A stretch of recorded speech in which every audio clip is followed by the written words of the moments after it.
the best lessons are the hardest lessons to take at the time. MasterChef, Jamie Oliver's Show 15. Our next guest for the Ask the Professional series is one of the most well-respected food professionals in Australia and possibly the world. He has worked with people like Gordon Ramsay, Heston Blumenthal, and Jamie Oliver. Glenn Flood has had an amazing career as a director of culinary, food producer, consultant, and keynote speaker. I'm very excited to welcome Glenn to the show. Hi, Glenn. Gaia, very, very nice to meet you. Nice to meet you as well. So I guess let's dive into the question. How did you get into MasterChef? Well, look, in essence, I answer my phone when it rings, and I was doing some TV, some food producing at the time, and I was working with a TAFE organisation down in Melbourne, and they had an inquiry for someone to help with some auditions. And they said, it sounds really left field, Glenn, and we didn't know what to do. So we thought of you because you do really left field kind of things. And they just called to say, can you help? Yeah. And, unbeknownst, what MasterChef was and how it was going to come together. So it turned out that I was the audition applicant to for all the judges to come in and judge as we were trying to select who were going to be the initial MasterChef judges. Amazing. So these were the first, I'm assuming just when MasterChef began? But yeah, so before filming, that's where I recruited Gary, George, and Matt. Ended up to be the mix that we came to, but it was it was about 60 or 70 of the top chefs from around the country all coming into audition. So I was pretending to be the contestant that couldn't cook, and they had to engage with me, and it was very entertaining because they knew me. Yeah. But yet I was in character and they had to draw out some information. So I had a lot of fun with it. Yeah. But also, just had to harass them a little bit too. Yeah, fair enough. I guess on the topic MasterChef, what was your typical day on set on MasterChef like? Yeah, very intense shoot schedule. We would have, up to 12 cameras running, and, there'd be maybe 40 or 50 people around. That's just crew, plus the contestants on top of. So for me, it would be up at about 5 a.m., hit down to the studio, check the produce in for the day, set up the day's challenge, check in with the talent. So our MasterChef judges, think about what was coming up. So I was trying to plan the next week or two in terms of reconnaissance and offsite challenges, and then motivating my team, then dealing with all the top international talent and time trialing and testing their product to make it right for camera. And in between that, you're sitting in meetings with the exec director and some uber creative people, very, very talented. And then with my crew, so I had a small team of 5, we would be back testing everything. So a particular dish that was cooked, then we would reverse engineer it and make sure that we had all the grammages and all the directions right, so that if it went to publication, like, a magazine or onto a website, that it was ready for a consumer like yourself just to pick it up and go, I'm going to cook it. That's amazing. It's incredible. And I guess going off that as well, I'm assuming you love food. Why are you passionate about it? Yeah, look, it's passion. It can be an obsession as well. I like to do things well, but the food itself, I find, is a very engaging medium. What I mean by that is it's very sensory, right? Like, so the crunch of a lettuce, or, watching something sort of caramelize, or smelling it or tasting it. So it brings all the senses together. So I find it very, very engaging as just as a product. And I think it's great, food in particular, because everyone in the world must eat. You cannot not eat. Therefore, we all have something to talk about, and it's all the same produce. There's just different ways of putting it together. Beautiful. And I guess, how many years of experience do you have in the food industry? So 23 to 24, I think, this year. I sort of lost track, but yeah, definitely over 2 decades. Formal chef's apprenticeship, so 4 years that was to learn the craft. And then I've been fortunate to cook around the world in a range of different places, 5-star hotels, Michelin star restaurants, cafes, banquets, cruise liners, all kinds of crazy stuff in between. So it's certainly a trade that can open a lot of avenues if you like to travel. Amazing. And I guess it seems like you've had success earlier in life. How did you get there? There's no easy way. It's dedication and hard work. I like to think that it's really about the hours that you invest in. So I've never really counted the hours that I've applied to my trade. To me, it's, a 7.5, 8 hour day doesn't really exist. But if you put more in, you get more out. So if you like something and pursue it, then the more hours you put in, the quicker you'll develop your area of expertise. And, for me in my craft, I've always stepped in front of a challenge. So when something makes me really nervous, or I feel sick in my stomach because of feeling really challenged, then I think to myself, that's probably the right environment for me, and I put myself into it so I can sort of fake it till I make it. That is a valuable advice. I guess, do you think it was a straightforward path to where your career is now? Look, there's the great thing about hospitality is there's just so many different avenues. And so when I went through the chef's apprenticeship, it was a standard 4 years. I believe it's 3 years now. But the social media and communication, the access to opportunities, this wasn't as pronounced as it is now. So through being involved with MasterChef, that in my mind was sort of like the tipping point for food media in Australia, really opened things up. So now there's great marketing budgets, there's great retail campaigns, there's people that are very talented in food that maybe don't come from a traditional chef's apprenticeship, but you can actually make your own way and promote product to the mass market and do very well out of it. So, I think that, I probably followed a more traditional format in terms of training, working overseas, learning things at a deeper level, and then bringing it back to the country. But the media was just a little curveball, and it just opened my mind up to a greater way to leverage.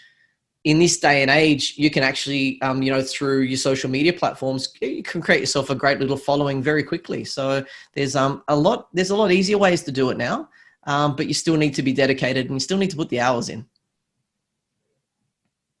I guess, what are you working on now? So right now, I work for myself. I'm a consultant, and I work with a range of businesses involved in food, whether they be through retail positioning or restaurant operators. I work with some shopping centers, and so I coach and mentor sort of managers in marketing that are thinking about customer service and how they engage their consumers. I'll work with food and beverage operators that are looking to level up and lead teams. And I do a lot of work as well with different chefs that have found themselves in management roles, running multi-million-dollar operations that maybe don't have the management skill or the formal training to go with the skill set that they have. So I help bridge that gap and allow them to be the best version of themselves. Is there any project that you're working on in specific that you're very much involved in or interested in at this point? Well, we've got some top secret things on the go. There's always, and I could share it, but then it wouldn't be top secret anymore. No, look, I'm only kidding. Look, nothing of a high profile, like media wise. I'm not doing a lot in front of the camera at the moment. I'm just enjoying, especially during this sort of period of lockdown. I'm down in Melbourne, so it's a little bit quiet, and the food industry is just a little bit different right now, a little bit uncertain. So I've taken the time to launch a podcast. That's been a lot of fun. It's called Kitchen Therapy, with a good friend of mine, Toby Puddick, and Toby's good mates with Jamie Oliver. So we worked together for many years with the 15 Foundation. So we're just interviewing some of the top culinary icons around the country, like Maggie Beer and Gabrielle Gatte and Scott Pickett, Ben Shuri, who's one of the top ranked chefs in the country. And so we're just unpacking the kitchen journey and really enjoying that creative pursuit at the moment. Amazing. I guess just touching off that, how do you think COVID has affected food industry? And I guess you personally, so you just dived into a little bit, but if you could tell us more about it. Yeah, it's been really difficult because hospitality is a very cash flow based industry. And when the government forces you to close your doors and says you cannot trade, even with takeaway options, there's no way you can sustain your business at that level. So a lot of the operators I'm talking to, and I'm speaking to hundreds of business owners and chefs every month, revenue drops from between 50 and 80%. And when your business is 80% down on revenue for a matter of 5 or 6 months, very, very hard to recover from. So it's definitely sent ripples not just through Australia but around the country. And I don't know if the full impact will be known for another 18 to 24 months, because we've got this financial year to run, and I think there's a lot of operators that are going to really struggle to open their doors, and if they can open, they're going to find it really hard for the next 12 months. Yeah, exactly. I guess it's tough for everyone right now in the industry. So why did you get into the food industry? Yeah, great question. I when I'd left school, so I finished year 12, and I got into I think it was a Bachelor of Economics at uni, and I thought this could be interesting, but as I dived into it, I didn't really have a passion or enthusiasm for going to uni, so I deferred. I thought, oh well, I'll go another time. And a friend of mine was working at a small hotel and said, Glenn, we've got a job as a concierge. Come and have a look. So I started working there, and first paycheck, or first full-time paycheck, quite enjoyed the earning, and it was a very social, very fun environment. But in particular, I used to do the room service in the evenings. So a little bit of cooking, just some tortellinis and club sandwiches, and nothing too difficult. But the chefs always seem to be having fun. So in the hotel, when you're running back a house, you're always going through the kitchens, and there's just, it was the sounds and the sights and the madness going on. It just felt right. And so when I was ready to leave being a concierge, at the time, there were so many jobs advertised for chefs. I thought, well, let's learn something. Be great to be able to cook and maybe impress the ladies. You never know. And never be out of a job. So, in my mind, an unemployed chef is just either disengaged or lazy, because there's so much work around if you want to do it. So with that in mind, I jumped in and started an apprenticeship. That's awesome. It's quite a story. I guess, has Australia changed in terms of food preference since you started your career? Oh, in terms of food preference, Australia is a very cool place. And I was speaking with a French chef that I trained under, very, very well noted Frenchman, Daniel Galamiche. And he's a Michelin star chef in the UK. And we were just talking just this week, and he was reflecting on Australia and traveling, and how cosmopolitan our palates are in Australia. Whereas in England, when I worked over there, it was, Michelin star, like top end restaurant or pub food, and that was it. There was no middle ground. Whereas I think here in Australia, we're absolutely spoiled for, you can get great Vietnamese, you can get great Chinese, you can get beautiful Mexican, because we're happy as a country. We're happy to explore and support people. So we're actually in a great place where that many other nationalities want to come in. It creates this great melting pot of cuisines. So you can have your fill of even great Italian, great French food. So there's something for everyone. Has that changed over the duration? Yeah, we're getting more refined. We're getting more niched, more specific.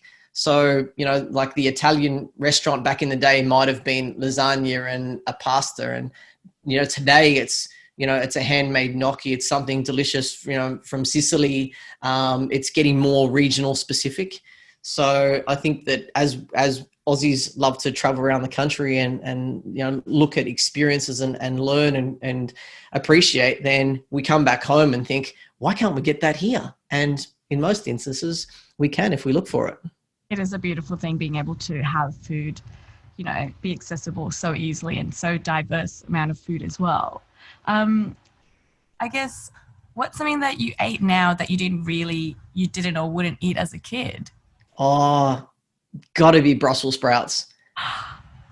Brussels sprouts growing up. I mean, like, my mum's a good cook, right? She's a good cook, but we used to have the old steamed Brussels sprouts, like no seasoning, no butter, just nothing, just steamed, bang on the plate. And I remember just trying to hide them anywhere I could on the plate, like under the plate or under the, maybe the lamb bone or something like that. And I just hated them. They were disgusting. And, fast forward as your palate develops and your palate changes over the years, you like different things. And I had this mind-blowing deep fried Brussels sprouts recipe, right, that I was just playing with. Blanched Brussels sprouts, then deep fried so they go really crispy, almost burnt. And then when they come out and they're still hot, you toss them through with toasted walnuts, fresh mint, honey, white balsamic. And I'll tell you, it is absolutely mind-blowing. So that's something that I've had a definite paradigm shift across, because back in the day, I would never touch them. It's funny you say that, because I'm actually a big Brussels sprouts fan, and I also have my little secret recipe too. It's similar to yours, but I'll keep it a secret. I might share in the future. No, yeah. I want to know. It's a lot of salt and a lot of garlic and a lot of delicious butter, the good kind of butter. Yeah, it's great. So, in my mind, if you don't like a food, you maybe haven't had it prepared in the right way. So a good chef can manipulate it and add a few things on so that, it can definitely entice the palate. Okay. Amazing. What do you think is an important skill for people to have entering into hospitality industry? Look, hospitality, it's everything's learnable, right? You're not necessarily born with a gift. It's all developed skill and developed knowledge by just through hours and dedication. So I think the mindset is probably a big one. So having the right attitude and definitely being a people person. Hospitality and restaurants are very, very engaging, very social environments. So, whether you're bouncing off your front of house staff or your sommeliers, your team behind the bar, or you're working with the kitchen, there's a real sense of teamwork and camaraderie. So it's not something you can do by yourself. If you prefer to be working alone and isolated and doing your thing, it's probably not the environment for you. Amazing. What do you think is going to happen to the hospitality industry in the next 2 to 3 years in Australia? Ooh, wow. I'll tell you what, if I knew the answer to that, then I would be at the forefront of things, because it's the guessing game right now, where because of COVID and the ripple impact that it's having and still having globally, it's very uncertain. If I had to sort of theorize on a couple of things that'll come out of it, I think there'll definitely be a move back towards just comfort food, just that nostalgic and not getting too risky and things that just as people we like to eat and that we find very comforting. That can happen subconsciously rather than getting out and trying cutting edge cuisine.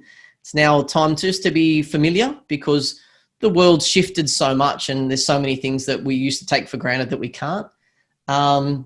I definitely think, the rise in outdoor dining is just has to continue because of the space, and then the ability, August, when you've got government locking down environments and saying, one person per every 4 square meters, it's very restrictive and very hard for businesses to make a living like that. And I think one of the big things that I don't know if customers are going to love, that customers are going to have to start paying more for food. That's it. The days of going out and having an amazing 3-course meal for $50, it just can't happen, because the labor's too expensive, the produce is too expensive, and now reduced trading in restaurants, it's going to spill on, and ultimately, hopefully customers are going to be more appreciative and be grateful that they can actually go out and have this great experience.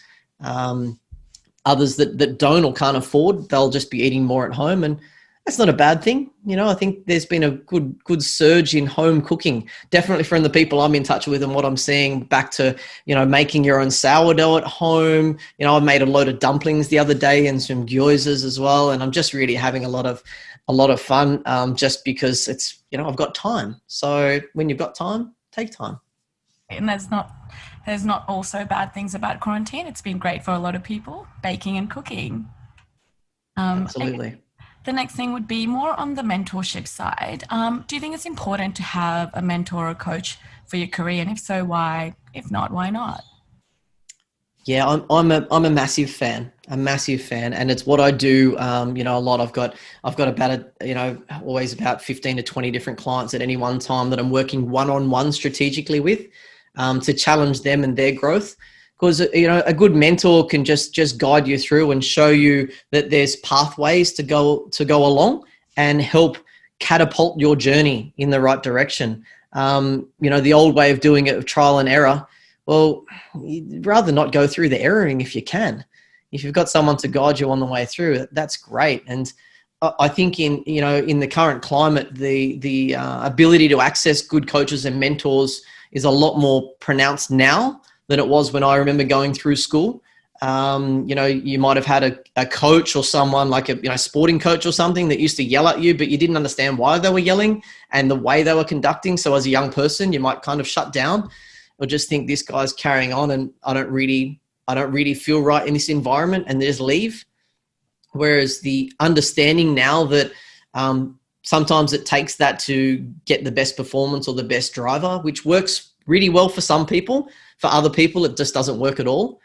I believe that now in this current age, that a lot more businesses are open to employing and engaging coaches and mentors to come in to work with their teams and develop them, develop their mindset, and then the individuals can go and learn the skills they need for their specific job.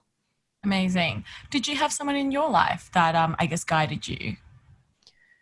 Yeah, absolutely. So the one I can think of, a good friend of mine, Corinne Armour, and when I was working at Jamie Oliver's 15, I took on a role that was, in a philanthropic organization. I had a crew of 20 young people from a range of really crazy backgrounds, through drug and alcohol abuse or homelessness, and just sort of really struggling day to day. And they were all reporting to me. So all of a sudden I'm thrust into this coaching and sort of mentoring role, which I found really challenging, and I didn't have the techniques and the skills to do it. I was just a cook. I was doing what I was doing.